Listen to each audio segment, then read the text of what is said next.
Well, that takes us into the most important topic for the day, where we'll take a couple of minutes here and talk about our upcoming game here. Yeah. So, how you feeling about these week 2 predictions? What do you expect out of week 2, San Francisco 49ers versus the Philadelphia Eagles? So I expect a very close game. I think that a lot of the faithful, when I'm looking on Twitter, are underestimating how good the trenches are for the Philadelphia Eagles. They Yes. they we probably don't follow most 49er fans probably don't follow the Eagles. My best friend is actually a hardcore Eagles fan. So I get a lot of we talk about our teams all the time. The Eagles were exactly like the 49ers last season, where they were decimated by injuries, especially along the offensive line. They have Lane Johnson, who is a stud on their offensive line, and then another guy that's named Brandon something. I always forget his last name. They just re-upped their left tackle, but their offensive line is intact and they are extremely good. Their defensive line is probably one of the most underrated defensive lines in the game. So our offensive line play against Detroit, we talked about, was very very good. They are going to be challenged in this game, so they are going to have to play just as good, if not better, and not in any type of mistake is going to be maximized because they are playing people that are really good in the trenches. So for me, my expectations are whomever wins the trenches, right? So whomever's defensive line dominates, whomever's offensive line dominates, wins the game. And Mm. that's really what it's going to boil down to. Obviously, for the defense, there's another layer because Jalen Hurts is a mobile quarterback. So that has always been the Achilles heels for the 49ers defense. However, we Yes. did bring in a guy named Samson Ebicom exactly for this situation, right? We know we play mobile quarterbacks in Kyler Murray and Russell Wilson 4 games out of the season. Now we got Jalen Hurts added to the list for this season. Ebicom, this is the game for you to prove to the 49er faithful why we brought you in. This is your time to shine. And I guarantee you, if you have a big game, Ebicom, because I know you watch this show, if you have a big game, your jersey will be flying off the racks in San Francisco. So please, please, please prove your worth because the Eagles look good. Now, it was against the Atlanta Falcons, whose defense is nothing to be scared of. However, they are an NFL team, and, the team looked really, really good. So I expect a very close game. However, I am going to say that the 49ers edge it out just because I believe we could put up enough points to be able to win this game. Nice. What do you have as the final score prediction if you're calling it off the cuff? Probably something like a field goal game, 24-21. So come on, Gold. Come I'm on, Gold. I'm with you. And in the comments, everybody's saying this is going to be tight. And I agree with Swan here when talking about the idea of Philly excelled with these short passes. And what Hurts was doing is very repeatable against the 49ers. I love your prediction around Samson Ebukam. I want to talk to Samson. I want to talk to Samson.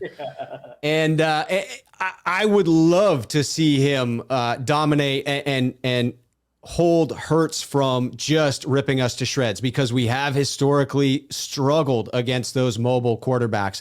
When I looked at the game and rewatched it, Atlanta against the Eagles, I mean, I was pleasantly surprised by the way in which Atlanta was able to move the ball against Philly early. Atlanta sure as hell shot themselves in the foot several times early in that game. They had a chance to keep that thing really close throughout the entirety of the first half, and it felt significantly more on them. The fact that Philly did look good, but more so that Atlanta looked discombobulated, that it was week 1 rust throughout that first half and that they could have stayed in it. I thought that game was a lot closer than it actually showed on the final score. Yeah. Yeah. And when I look at Philly's defensive front, though, that is where I wonder if we're going to have as good of a performance from our offensive line in week 2 as we did with week 1. Barnett was blowing up the right side of Atlanta's line, and it'll be interesting to see whether Mike McGlinchey is going to be able to hold up in pass protection against that sort of a rush, because he came out of week 1 looking good. And I certainly anticipate that when it comes to running the ball, we will continue to be dominant. But I wonder if we'll be able to keep Jimmy's uniform clean on Sunday. That's a ferocious defensive front from Philly. I thought they did a great job against Atlanta. You have a similarly immobile quarterback in Matt Ryan when you're talking about Jimmy Garoppolo. So you have to wonder if there are some similarities there. I think that it's going to be dependent upon the 49ers run game to be dominant, to continue holding the ball, and to make sure that we can run up the score on our end, because I do see a bit of a shootout. I think it'll be a mid-grade shootout here. Not going to be one of those high-flying, high-scoring games, but I think that both offenses will show the ability to move the ball and put up points. And I think that for the 49ers, it's going to be predicated upon the run game having significant success. For the Eagles, I anticipate that it will be the dreaded mobile quarterback that really hurts us, that it will be Jalen Hurts escaping the pressure in the pocket, rolling out, whether a planned rollout or not, and then hitting Devontae Smith down the field. I have a bad feeling that Smith is going to shred us a bit in the secondary when he gets loose. If we are unable to hit Hurts and to get Hurts on the ground early and often, I do think that we will see him beat us over the top and then hit us underneath with that short passing game as well. And the occasional dump off to Miles Sanders, who is definitely dangerous in space when you can get him the ball. So if they can get the ball to Miles Sanders, Devontae Smith, Jalen Reagor right behind our defensive line as they are being overly aggressive, and if we don't hold up our positions there, I think that you have a recipe for success for the Eagles. And therefore, to me,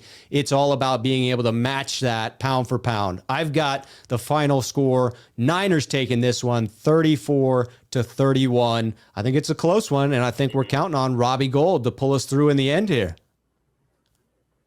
Man, and I was already, that's what scares me, is that we're putting it in the special teams' hands, which, isn't the same special teams from a few years ago. Well, is the same special teams, which is a problem because they're 2 years older. Yeah. It's crazy. In answering this for RMOB Nation, how can we contain Jalen Reagor and Devontae Smith? I think that the only way you contain them is through the pass rush. This is the way the 49ers built their defense.